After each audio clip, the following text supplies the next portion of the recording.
Hello বন্ধুরা, আজ আবার আর একটা রেসিপি নিয়ে এলাম তোমাদের সামনে। ঘরোয়া পদ্ধতিতেই করছি, যা যা লাগে সব কিছু নেই আমার কাছে। তবু তার মাঝখান থেকেই দেখাচ্ছি তোমাদের। মেয়ের জন্য একটু চিংড়ি মাছের মালাইকারি করব। রিফাইন তেল দিলে ভালো হতো, সরষের তেল দিয়েই করছি।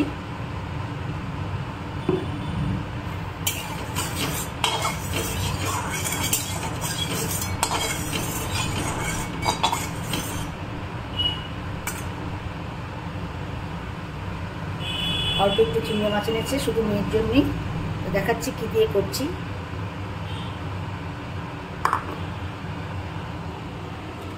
অল্প চিংড়ি মাছ এনেছে, সামান্য লবণ আর সামান্য হলুদ, কারণ লবণ আবার একটু রান্নাতে দেবো, তাই অল্প লবণ দিয়েছি।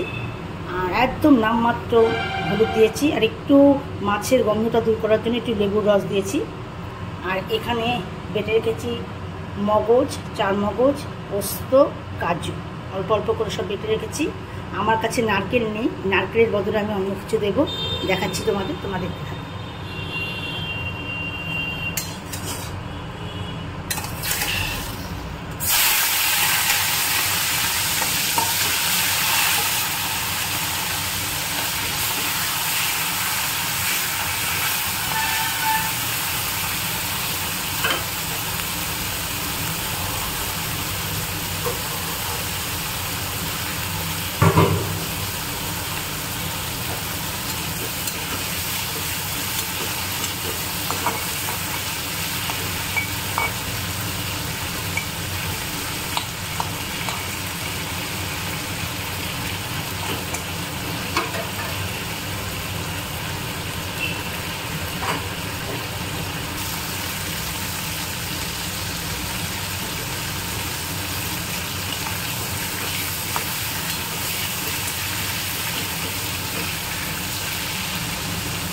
আর এগুলো না তুললে একবারে পরবর্তীতে একটু অসুবিধা হবে।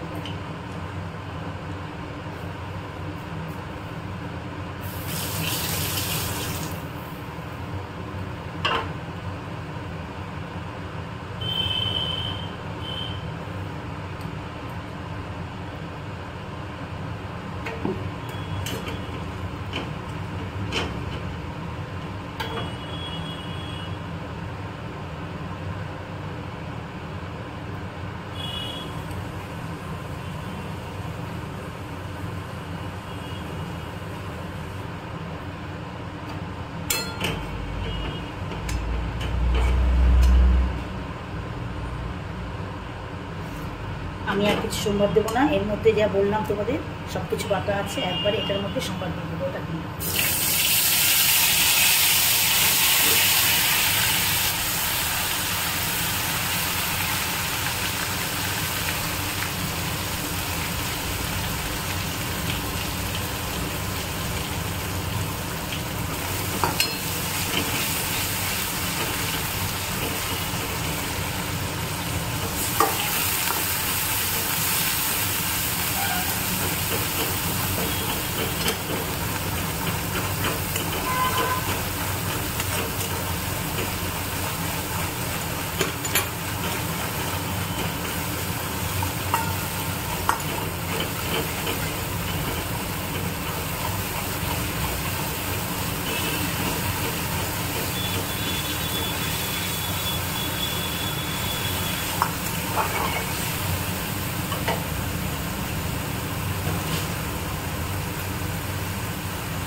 এখানে তো বললামই তোমাদের যে মগজ, পোস্ত, কাজু বাটা দিয়েছি।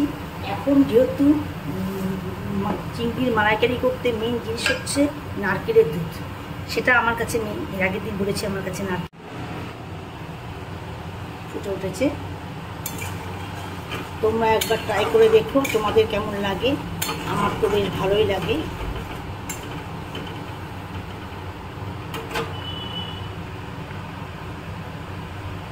ছোট্ট করে তোমাদের সাথে রেসিপিটা শেয়ার করলাম, কারণ মেয়ে চিংড়ি মাছের মালাইকারি খেতে চেয়েছে। ঘরে কিছু না থাকলেও বোঝে না বাচ্চা মানুষ, তাই আমি এইভাবেই করে দেখলাম। তোমরা একবার করে দেখো, দেখে বলো কেমন হয়, কারণ আমি তো জানি না আমার ভালো লাগে, তোমাদের ভালো লাগে কিনা। হয়ে গেছে আমার চিংড়ি মাছের মালাইকারি। একটু নামানোর আগে আমি বাটার দেবো, কারণ বাটারের গন্ধটা খুবই ভালো লাগে খেতে, মেয়েও ভালোবাসে।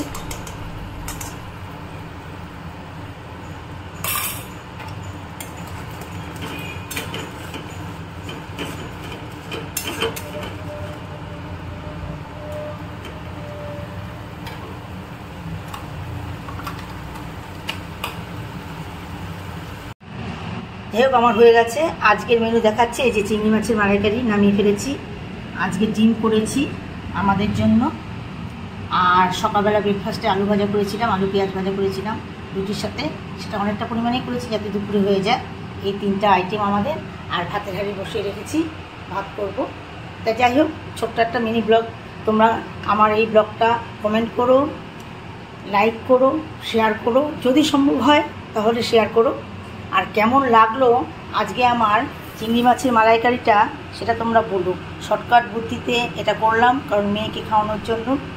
সবসময় তো আর সব কিছু ঘরে থাকে না, তবুও মেয়েকে বুঝ দিতে হয়, তাই মেয়ের জন্য করলাম।